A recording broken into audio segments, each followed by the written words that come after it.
I never imagined that 10 years of my life would collapse in a matter of weeks. For a decade I believed I had built something solid with him, a home, a relationship, a future. I was only 17 when I first met him, and he was already in his 20s, charming and confident in ways I thought I could never be. Back then I believed every smile, every promise, every gesture was proof that he loved me more than anyone ever could. We moved in together so quickly, and when he added my name to the deed of the house he told me it was out of love and goodwill, words I swallowed whole like candy. I thought it meant security, I thought it meant partnership, I thought it meant forever. The truth started cracking through a month ago. It began with something small, or at least it looked small until I dug deeper. He had been calling one of his employees his shopping partner, a silly title at first, but when I found out he invited her on trips, errands, and even a business trip to Paris, I couldn't laugh it off anymore. He told me he wanted to go to Paris alone. He never once mentioned that he wanted her to come too, that he had asked her to join him even though she wasn't needed for anything work-related. He was lying by omission, and by the time I scrolled through the messages my stomach was already in knots. Flirty comments, hidden intentions, little sprinkles of excitement every time he texted her. She declined the trip, but that didn't matter. What mattered was that he wanted her there instead of me. When I confronted him he insisted it wasn't an affair because nothing physical had happened. As if my pain depended on the technical definition of cheating. He didn't understand that I could feel every ounce of his emotional investment in her, every word, every laugh, every secret he shared with her behind my back. I was crushed. I packed a bag and left. I needed space to think, to breathe, to figure out if my entire life had been built on lies. For 2 weeks I stayed away, and part of me wanted to never return. But then his surgery happened, and the part of me that still cared, the part of me that was still hooked on loyalty, went back. I cooked, I cleaned, I held everything together while he lay in pain recovering from his biceps surgery. I told myself this was the chance to rebuild, to see if we could find something worth saving in the ashes of what we used to be. But instead of gratitude he gave me cruelty. One night while I was helping him shower, carefully avoiding hurting his sling, he snapped. He called me useless, called me words that pierced me so deep I could barely breathe. I froze with water running over my hands while his voice echoed in my head, calling me a retard, calling me a cunt. I don't think I've ever felt so small, so invisible, so erased. I left again. I told him I would be gone a week, maybe longer. I went to my family's place, and for the first time in years I felt a little lighter, as if their warmth could shield me from the storm of him. I thought maybe I deserved this peace, this tiny slice of freedom. But when I extended my stay to 10 days he exploded. He called me spiteful, accused me of abandoning him, said I didn't care about him at all. The words were bitter and twisted like knives, designed to cut me down until I felt guilty for daring to breathe away from him. Then the emails started. Cold solicitor-style messages drafted like contracts, telling me not to contact him except by email, reminding me I couldn't use his accounts anymore, as if I hadn't already cut myself off. And then came the offer. £55,000 paid in installments if I gave up my share of the house. My name is on the deed. I had already spoken to solicitors. I knew the house was worth nearly $600,000, maybe more.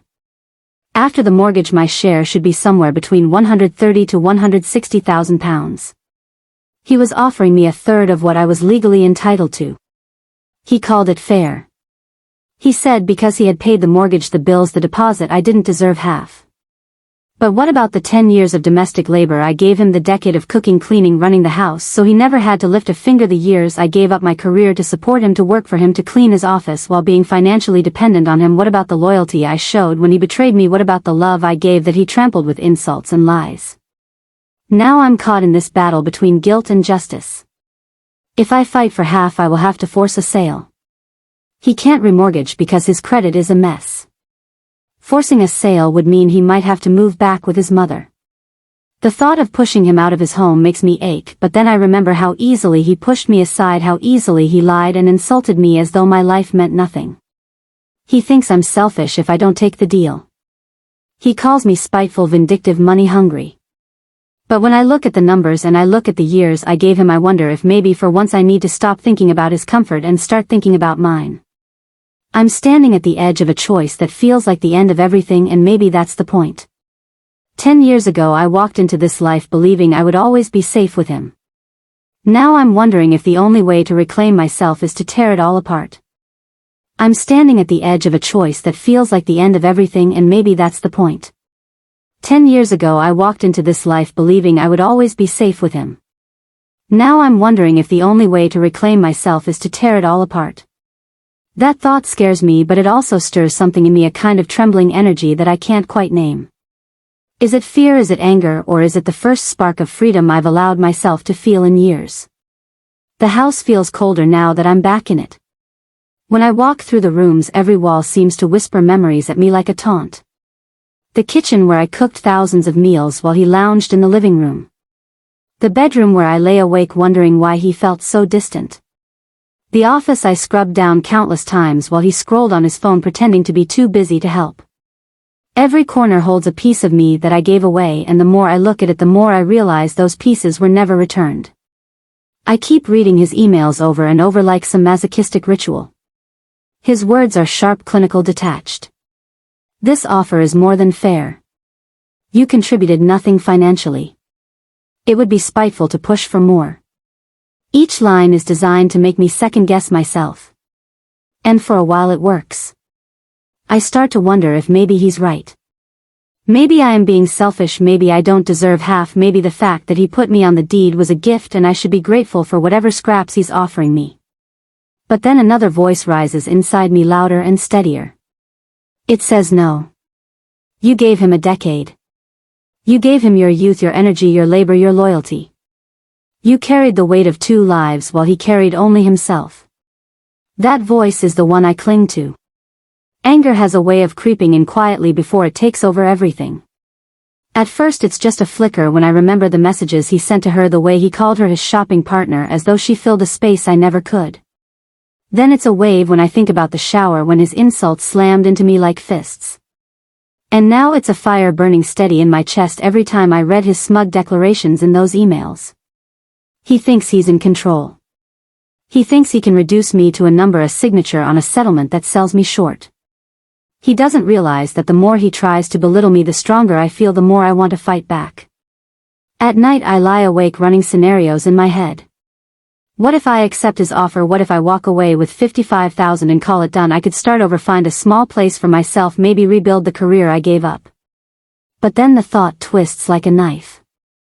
$55,000 is not just a lowball, it's an insult. It's him telling me that 10 years of my life are worth less than a sports car. It's him trying to rewrite history, to erase my contributions so he can walk away with everything and leave me with scraps. The more I picture that outcome, the more I realize it's not just unfair, it's unbearable. Then I imagine the other path. Forcing a sale.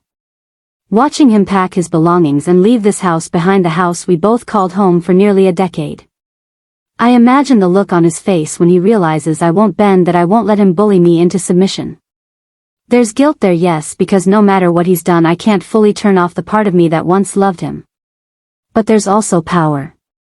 For the first time in years I can feel what it might be like to make a choice that serves me instead of him. I think back to all the little ways he controlled me over the years. How he would complain if dinner wasn't ready on time. How he mocked me when I tried to start a business of my own. How he discouraged me from going out with friends because he said I should be home with him.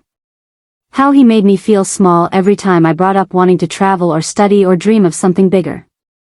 He wrapped it all in the language of love, but now I can see it for what it was. Control. Manipulation. A cage disguised as a gift. The more I dwell on it, the more I realize this fight isn't just about money or the house. It's about reclaiming myself. It's about refusing to let him write the ending of this story as though I was just a footnote in his life. For years I let him define my worth, and now he's trying to reduce it to a number less than half of what I deserve. If I walk away now I'll be carrying his version of me forever. But if I stand my ground, maybe I can finally rewrite myself. I schedule another meeting with the solicitor even though I already know the law is on my side.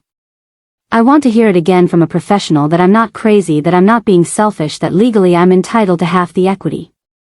When she confirms it, when she tells me firmly that my name on the deed guarantees me 50% no matter what he says, I feel something shift inside me. It's like armor settling over my skin.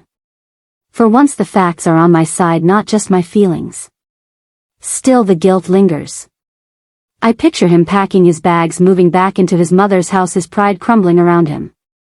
I hear his voice in my head accusing me of being spiteful, of playing games, of abandoning him. Those words sink deep because I've been conditioned to prioritize his comfort over mine. But then I remind myself of the reality. Did he prioritize my comfort when he lied about Paris? Did he prioritize my feelings when he flirted with his employee? Did he prioritize my worth when he hurled those words at me in the shower? The answer is always no. Confusion claws at me because the memories of good times are still there, tangled with all the bad. I remember our early years when he made me laugh so hard my stomach hurt, when we stayed up all night dreaming about the future, when he told me he couldn't imagine life without me. Were those moments real, or were they just part of the illusion he built to keep me in place? I don't know. That uncertainty is what keeps me awake long after midnight, staring at the ceiling and wondering if I ever truly knew the man I gave my life to. But alongside the confusion is a growing determination. A part of me that is tired of doubting myself, tired of letting him define what's fair and what's selfish. I start writing in a journal, something I haven't done in years, pouring out all the anger, the betrayal, the memories I tried to bury. Page after page fills with my handwriting until my wrist aches. When I look back at the words, I see a version of myself I had almost forgotten. Strong. Clear. Fierce. That version is still inside me, waiting to break free. I begin to imagine what revenge might look like, not the dramatic kind from movies, but the quiet, calculated kind that comes from simply refusing to play his game. Revenge doesn't have to be loud. Sometimes the sweetest form is just standing your ground, refusing to be erased. For him, that will sting more than any insult, more than any outburst, because he thrives on control. Taking that away from him will be the one thing he can't forgive, and the one thing I know I deserve. The days pass slowly as we communicate only by email. His tone grows sharper, colder, more insistent. He repeats that I'm being unreasonable, that I should accept his offer before things get messy. I read his words and I no longer feel the sting I once did. Instead, I feel a strange calm, like I'm watching him flail while I stand steady for the first time. I don't reply right away. I let him sit with his own words. That silence is its own form of power. One evening, as I sit alone in the living room, the weight of everything finally settles on me. The silence of the house, the echoes of the past, the uncertainty of the future. It should feel overwhelming, but instead it feels like possibility. For the first time in years, I can see a life beyond him, a life where my worth isn't tied to how much he decides to give me. The thought is terrifying and exhilarating all at once. I know the road ahead will be messy. Forcing a sale will be ugly. There will be arguments and accusations and endless paperwork. But I also know that I'm ready.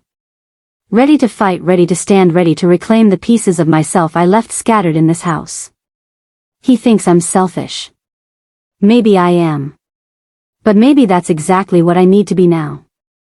I close my laptop after rereading his latest email and whisper to myself words I never thought I'd say. This time it's my turn. I whispered the words aloud. This time it's my turn, and the echo of them hung in the empty living room like a promise. For the first time in years, I felt my own pulse instead of his shadow pulsing over me. The house was still full of memories, but I no longer felt trapped. I felt poised, like a dancer about to make her first calculated move after being held down too long. I wasn't sure if it was courage or stubbornness or a mix of both, but it felt right.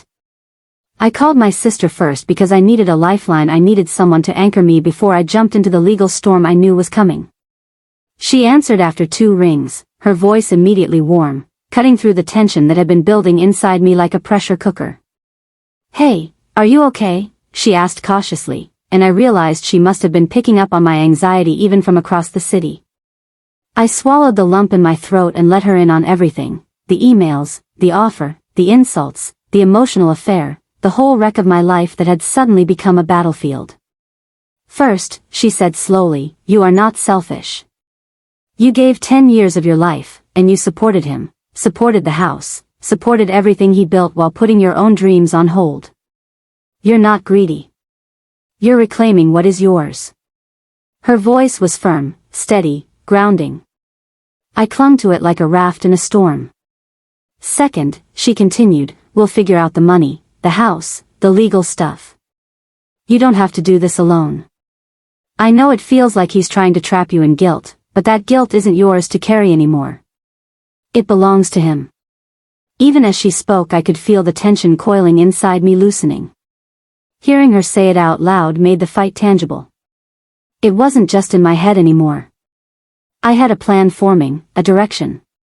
And even though I still felt pangs of guilt imagining him packing his things or losing his home, I realized that if I didn't act now, I would carry his version of me for the rest of my life, and that was far worse. Over the next few days, we made a strategy.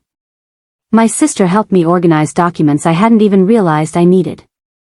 Emails, bills, receipts, letters, photos, everything that showed my contributions, both financial and otherwise.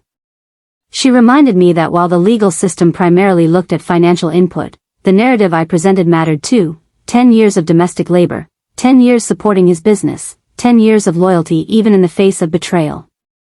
Those things had weight. They weren't counted in numbers, but they were proof of the life I had built alongside him, and that life deserved recognition. I remember one evening, sitting at the kitchen table with a stack of papers, the sunset casting long shadows across the room. I felt both terrified and electrified. What if I pushed this too far? What if I lost everything emotionally, financially, socially? What if he turned vindictive or manipulative in ways I couldn't anticipate? But alongside the fear was a determination that surprised me. Every insult he'd thrown, every betrayal he'd hidden, every time he'd diminished me, fueled me. I was no longer the scared girl who tolerated his cruelty. I was someone who had learned her own worth, someone who could stand, someone who could fight. Calls with my solicitor began in earnest. Each conversation clarified the legal landscape. My name on the deed meant I had a legitimate claim to 50% of the house's equity. His lowball offer of £55,000 wasn't just unfair, it was a trap, a manipulation meant to make me doubt my rights. My solicitor explained all the possible outcomes, including forcing a sale, the costs involved, and how long it could take. She warned me it would be emotionally exhausting, but she never suggested I settle for less than what I deserved. The clarity was almost intoxicating. Meanwhile, my sister was a constant source of perspective. She reminded me that family support wasn't just about cheering me on, it was about grounding me when he tried to twist my emotions. Every time I felt guilty about forcing a sale, she reminded me, guilt is his weapon. Our history is not your sentence. I repeated those words until they became my mantra. The emails from him continued. Each one was more pointed, more clinical, and I started to recognize a pattern. He tried to gaslight me, to make me doubt my entitlement, to twist his role into that of a victim while painting me as greedy and heartless. The first few times I read them, I felt my stomach churn. But gradually I learned to read them for what they were, attempts to regain control. And control was the one thing I would not give him. One morning, I woke up with a sense of resolve I hadn't felt in a long time. I drafted my first response, not in anger but in clarity. I told him I would not accept the offer, that I was legally entitled to half, and that my decision was final. I didn't add justification. I didn't beg. I didn't rationalize. I simply stated it as fact. Sending it felt like releasing a breath I didn't know I was holding. The response was met with silence at first, which was almost worse than the shouting. Then, as expected, the emails came, snide, threatening, attempts to provoke. I didn't reply. Each day of his silence and my measured responses made me feel stronger. I was no longer reacting, I was orchestrating. I was shaping the outcome on my own terms. Family dinners and conversations became strategic sessions. My sister and I would go over hypothetical responses, what-ifs, and potential moves. Sometimes my parents weighed in, reminding me of their unconditional support, sometimes their skepticism, worried I might get hurt. But every time, their presence reminded me that I wasn't alone in this.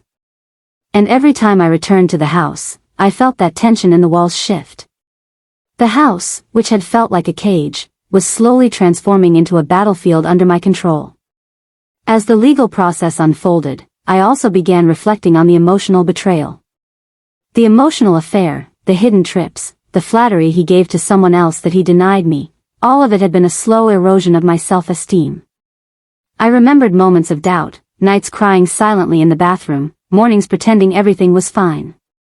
And I realized that the true revenge, the true reclamation, wasn't just about money or the house. It was about taking back my narrative.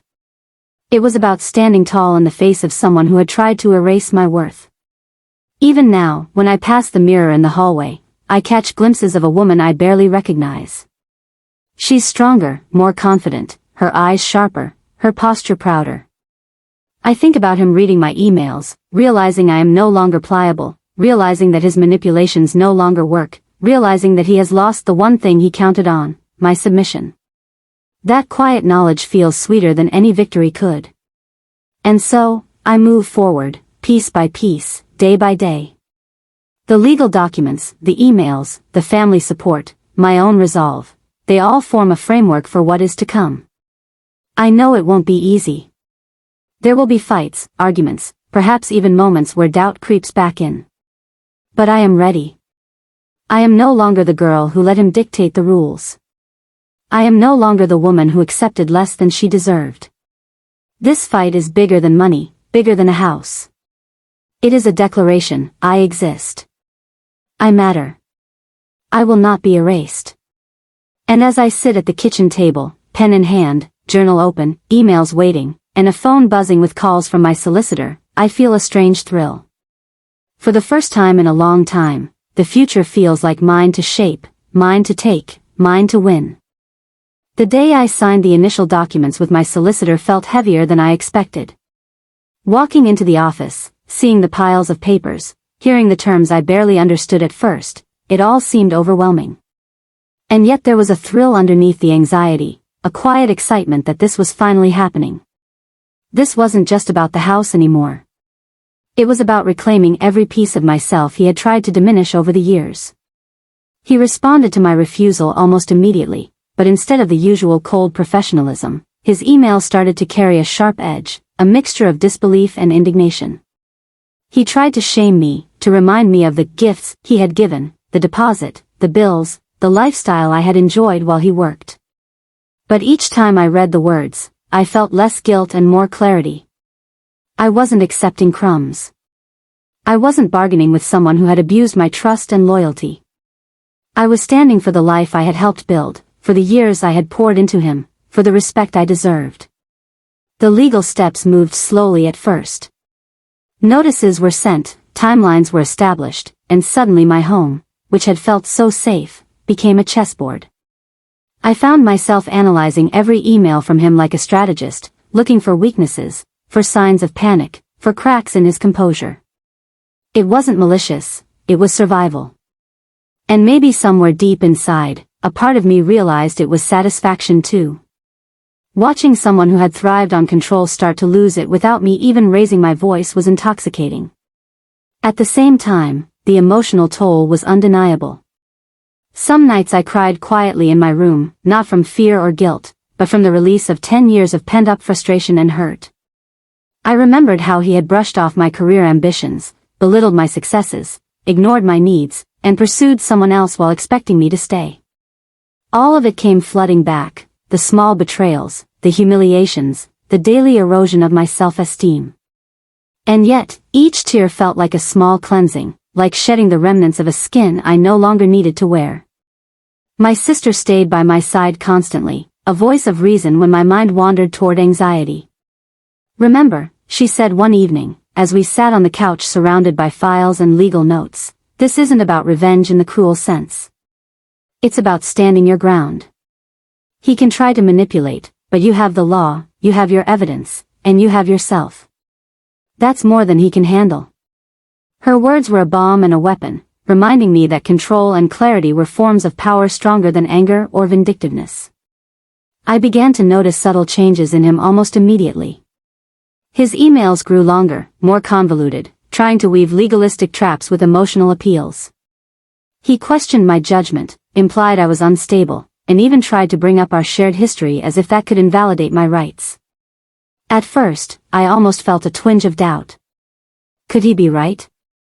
Was I pushing too far? But then I remembered the insults, the lies, the betrayal, and my doubts dissolved. This wasn't about cruelty. It was about fairness. It was about reclaiming what was mine. Each day became a careful balance of strategy and endurance. I kept meticulous records of every interaction, every email, every tiny attempt at manipulation. I began to see a pattern. The more desperate he became, the more careless he was, the more evidence he left of his attempts to diminish me. It was almost poetic in a dark way, his own actions providing the ammunition I needed without me having to resort to anything cruel. During one late-night session at the kitchen table, my sister and I mapped out possible outcomes. We discussed forcing a sale, remortgaging options, and how he might react to each scenario. I realized that the true advantage I had wasn't just the legal system, it was patience. He had relied on my compliance, my willingness to avoid confrontation, and now that I was refusing to play that role, he was floundering. It was a revelation. The quietest moves often carried the most impact. The house itself seemed to change with my mindset. What had once been a place of confinement now felt like a stage where I could assert myself. I walked through each room, imagining him realizing he couldn't manipulate me into taking less, imagining the power of finally standing firm. It was strange, the mixture of guilt and exhilaration, but I clung to the exhilaration. It felt like reclaiming air I hadn't realized I was holding my breath for a decade. And then came the small victories. A meeting with the solicitor confirmed that his attempts to negotiate me down were not only unethical but legally weak. My confidence grew with each validation. I realized that revenge wasn't about humiliation or cruelty, it was about mastery over my own life, the refusal to be diminished, the unwavering assertion of my rights. Watching him try to wrangle me back into compliance only reinforced my clarity. Despite the emotional roller coaster, I found pockets of peace. Late nights spent journaling, reflecting on memories, or imagining a future free from manipulation became my sanctuary.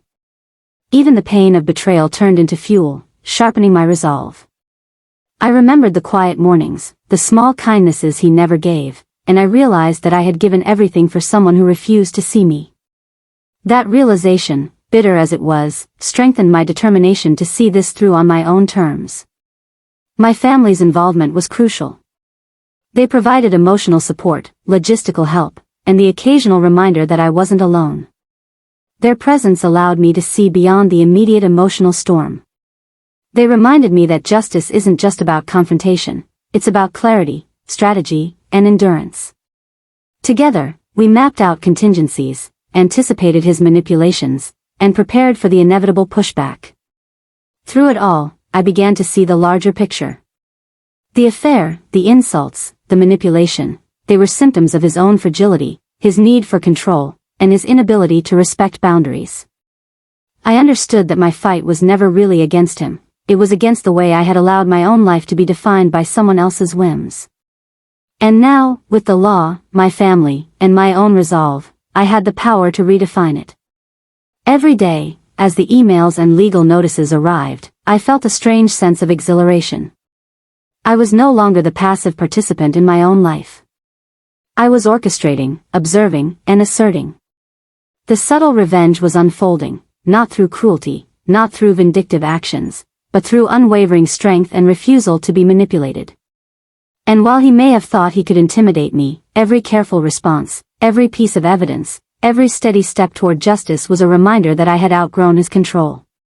The scales were tipping, slowly but inevitably, and for the first time in years, I could see a future where I was fully myself, unbound, and in possession of what I had rightfully earned. The day the notice to list the house went out, the air in the living room felt charged, electric, like the calm before a storm. I had signed the papers with my solicitor, my hands trembling at first, then firm as the reality settled in. This was no longer just about a house. This was about reclaiming 10 years of my life, asserting my worth, and standing unshaken against the man who had tried to rewrite my story. I could feel my heart pounding in the silence of the house, every corner echoing with memories of dinners I cooked while he lounged, of nights I spent comforting him while he barely acknowledged me, of mornings I woke to his cold dismissal. The house held everything we had built, but now it was mine in a way I hadn't fully realized until that moment. His reaction was immediate, almost theatrical. The first email arrived within hours. Words carefully chosen, sharp and accusatory.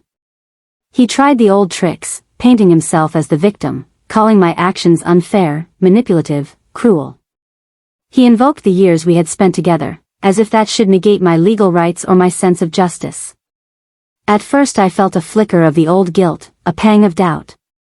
Was I being too hard? Was this disproportionate?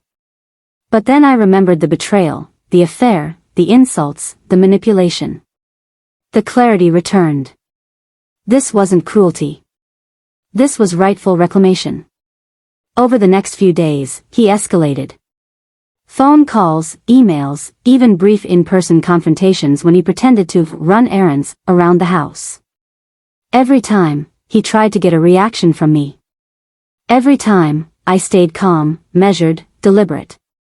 I realized that the quietest moves, the ones where I refused to be provoked, carried the most weight. The more he tried to bait me, the more composed I became, and I could almost see him struggling to regain his control. The power dynamics had shifted, quietly but irrevocably. My family became my anchor. My sister stayed with me in shifts, helping me manage paperwork, strategizing responses, and reminding me that my resolve was more powerful than his manipulations. My parents offered emotional support, often pulling me aside for quiet talks that reminded me that I was not alone, that my life, my future, and my dignity mattered more than any guilt he tried to impose. Their presence grounded me. I could feel their belief in me reinforcing my own sense of rightness. The sale process itself was grueling. Valuations, inspections, and endless paperwork became a rhythm that consumed our days. I spent hours walking through each room, imagining how we would part ways with the space that had held so much of our history. Some corners were easy to detach from, the office where I had spent years scrubbing, the den where he had often ignored me. Others were harder, the kitchen where I had cooked countless meals, the living room where we had laughed in our early years. But the act of claiming what was mine, standing firm in my entitlement, made the bittersweetness of the memories bearable. He tried every tactic in the book. Arguments about pricing, claims that I was being vindictive, attempts to negotiate settlements outside the legal framework.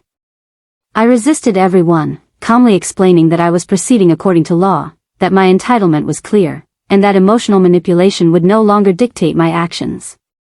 I realized that my resistance itself was a form of subtle revenge, more effective than any angry confrontation. I wasn't destroying him. I was refusing to let him destroy me. That refusal, that unwavering stance, was far more powerful than any retaliation I could have imagined. The more he escalated, the more memories came flooding back, entwined with the present battle. I remembered the Paris trip he had hidden from me, the messages to his employee, the moments of quiet humiliation I had endured under the guise of love.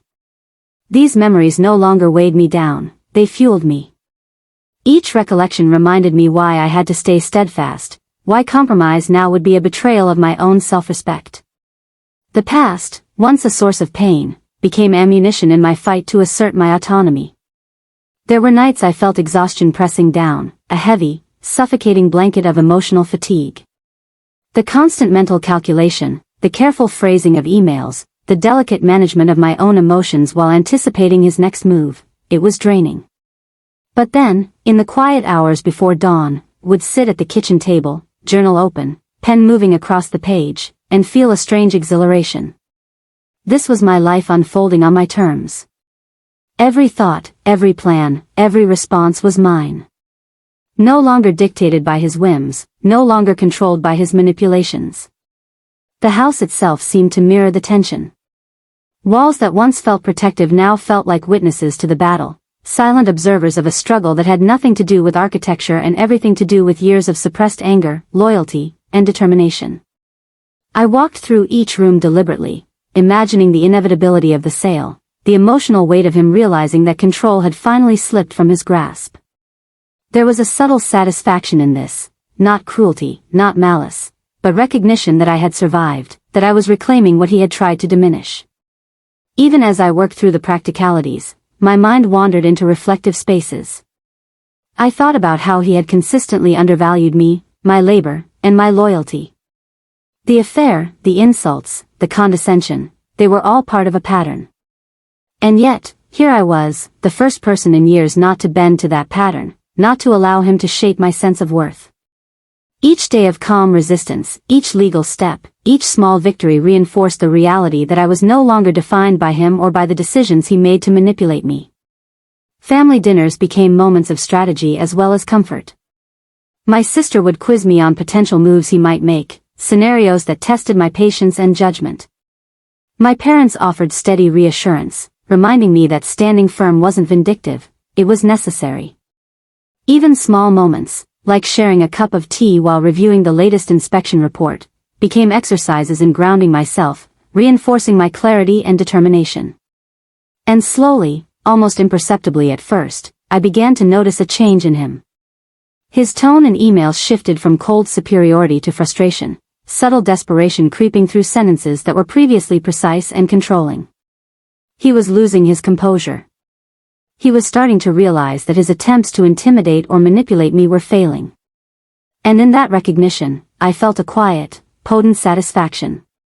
Not a cruel glee, but the knowledge that someone who had tried to dominate me was now faced with the consequences of his own actions. Through it all, I held on to my mantra: clarity over anger, strength over submission, persistence over intimidation. I reminded myself daily that revenge wasn't about destruction, it was about refusal. Refusal to be manipulated, refusal to accept less than what I earned, refusal to allow him to rewrite my life. Every small decision, every measured response, every legal step was a strand of that quiet, enduring revenge. As the sale progressed, I felt a mixture of relief and anticipation. Relief that the path was clear, that my rights were acknowledged, that the legal framework supported me. Anticipation for the moment when the final agreements would be signed, when the house, and with it, the control he thought he had, would be out of his hands. I walked through the rooms one last time each day before meetings, taking mental notes, imprinting them in memory, not for nostalgia but as a record of what I had reclaimed. At night, after my family left and the house was quiet, would sit alone in the living room, reflecting on the decade that had brought me here. The early years of laughter and hope, the middle years of quiet resentment and suppression, the recent months of betrayal and strategic reclamation, they all converged into a single narrative, mine. And for the first time, I could see it unfolding on my own terms, guided by my resolve, my clarity, and my unwavering assertion of self-worth. The day of the final sale meeting felt surreal, almost like stepping onto a stage I had rehearsed for 1,000 times in my mind. The house was quiet in the early morning, sunlight spilling through the windows in sharp rectangles across the floor. I walked from room to room slowly, touching surfaces, remembering meals cooked, conversations held, moments shared, and then letting each memory drift away, unburdened. This house had been a battleground, a sanctuary, a prison, and now it was the proving ground for everything I had fought for. My sister came with me for support, sitting silently in the car as we drove to the solicitor's office.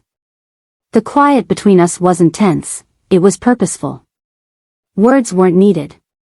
Her presence alone reminded me of my strength, of the network of people who believed in me, who validated my rights, my decisions, and my worth. As we approached the building, I could see him waiting inside. His posture was tense, his expression a careful mask of control, but I noticed the subtle twitch in his jaw, the way his hands fidgeted with papers, betraying the anxiety he was trying to hide. The meeting began with formalities. Solicitors on both sides exchanged documents, figures were reviewed, and legal language flowed around us in a rhythm I had come to understand over the past weeks. I focused on each word, each clause, each detail, feeling a sense of calm authority I had never experienced before. For years I had been sidelined, manipulated, undervalued. Now, I was a participant in every aspect of this process, guiding it with precision and resolve. He tried, predictably, to negotiate one last time. The words were sharp, accusing me of greed, of cruelty, of being unreasonable. He leaned forward, voice low, attempting to persuade, manipulate, and intimidate all at once. I sat back, measured, responding only when necessary, my voice steady and firm. Each time he tried to insert guilt or shame, I reminded myself, he was reacting to the loss of control, not to my actions. This was not cruelty, this was justice, plain and simple. As the discussions progressed, memories resurfaced in vivid flashes: the Paris trip he had hidden, the flirty messages, the insults hurled during my moments of care and devotion. I had carried those memories as weight for so long, allowing them to shape my self-worth. Now, they were fuel. Every recollection reinforced why I was right to stand firm, why I had to insist on what was mine. The emotional charge no longer paralyzed me, it propelled me forward, steady and unyielding. My sister leaned over once, whispering a reminder to remain composed, and I nodded, grateful for her presence. The room felt like a battleground of restraint and assertion. His desperation was palpable, almost cinematic, the controlled facade cracking under the pressure of reality. I realized then that the subtle revenge I had been cultivating wasn't about revenge in the traditional sense. It was about demonstrating that I could not be manipulated, that I could claim what was mine, that I had outgrown his attempts at control. And it was deliciously effective. During a brief pause, I took a moment to reflect. 10 years of my life had been invested in this relationship, in this house, in supporting him in ways that were invisible to anyone but me. My career had been set aside, my ambitions deferred, my labor unacknowledged. Yet here I was, standing firm, legally validated, emotionally fortified, surrounded by family support, reclaiming every ounce of respect and dignity I had once allowed him to erode. There was no malice in this moment, only clarity and power. The final documents were reviewed, clauses confirmed, and the signatures were gathered. My pen moved with purpose, each stroke a testament to my determination, my resilience, my refusal to yield. When the final papers were in place, the weight of the years seemed to lift slightly. The sail was set. Control, once his weapon, was now neutralized. He would move out, the house would change hands, and I would step forward with my life intact, unshaken, validated. He didn't react as violently as I might have expected.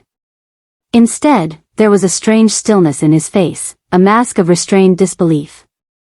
I could see the calculations running behind his eyes, the disbelief that someone he had assumed he could dominate, someone he had sought to belittle and control, had outmaneuvered him simply by standing firm. There was no shouting, no insults. Only recognition, grudging and quiet, that he had lost a battle he had never truly understood. As we left the office, the crisp air outside felt cleansing, almost symbolic. I inhaled deeply, feeling a sense of liberation I hadn't anticipated. The house, the money, the legal victory, it was all tangible. But more than that, the emotional reclamation, the affirmation of my worth, the recognition that I could assert myself and be heard, that was the true prize. My sister squeezed my hand, and I realized that this victory belonged not just to me, but to everyone who had supported me, to the parts of myself I had nearly forgotten, to the voice that had been silenced for too long and now spoke with authority. Returning to the house one last time, I walked through the rooms slowly. The walls were silent witnesses, no longer oppressive but patient observers of a life that had endured. I paused in the kitchen, running my hands along the countertop, remembering meals, conversations, tears, and laughter. This space had been a crucible for my growth, and now it was a repository for strength and closure. I felt no bitterness, only a quiet satisfaction.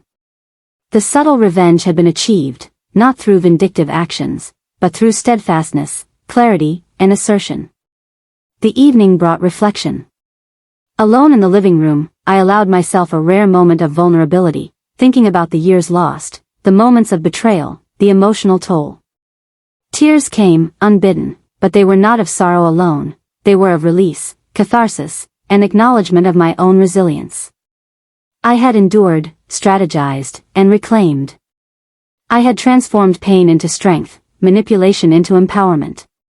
And in that quiet, I understood that this was the true essence of justice, not retaliation, but reclamation. Over the next few days, I coordinated the logistics of his departure, the transfer of property, and the final settlement of accounts. Each step reinforced the reality that I had navigated a complex, emotionally charged situation with clarity and resolve. I had anticipated his moves, remained composed, and upheld my rights without compromising my principles.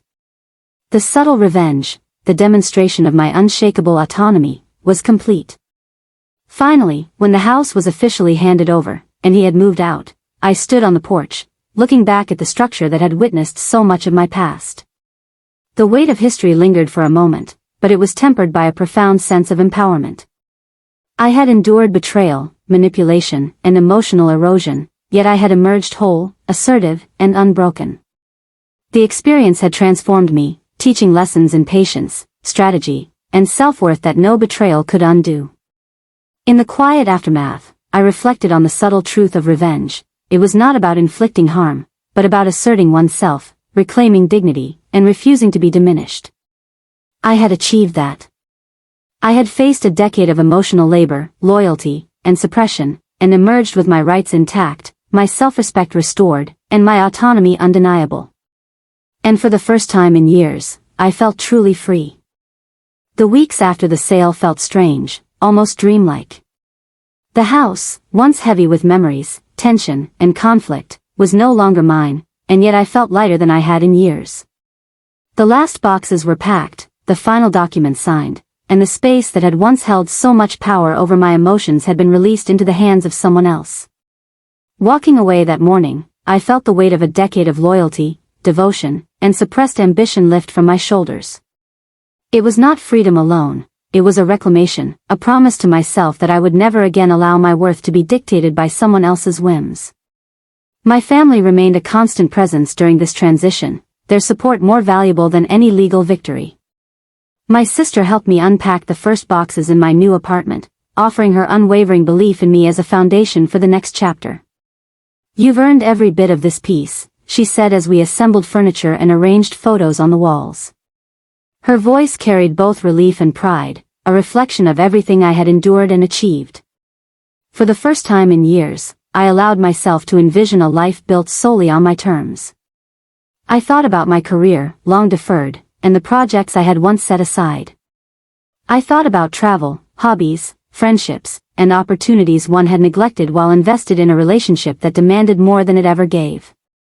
And for the first time, I realized that empowerment was not a singular moment of victory. It was a series of decisions, each one asserting my right to claim my life, my labor, and my dignity.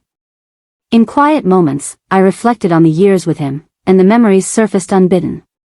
There was laughter, yes, and hope, too, but mingled with betrayal, manipulation, and countless emotional compromises. I remembered the Paris trip, the flirty messages, the insults whispered in moments I had believed were private. I recalled the hours I had devoted to him, his business, and the house, often at the expense of my own career and emotional well-being. And yet, these memories no longer chained me. They became lessons, markers of resilience, and proof of the strength I had cultivated. I began reconnecting with friends I had distanced myself from, apologizing for years of absence and reconnecting with the parts of my identity I had set aside. There was laughter, shared stories, and the joy of realizing that life had other dimensions beyond the house, beyond him, beyond the years I had sacrificed. It was a slow, deliberate rebuilding of self, piece by piece, and each day offered evidence that my decision to stand firm had been the right one. Sometimes, when the phone rang or an unexpected email arrived, I imagined it could be him, attempting one last manipulation or apology.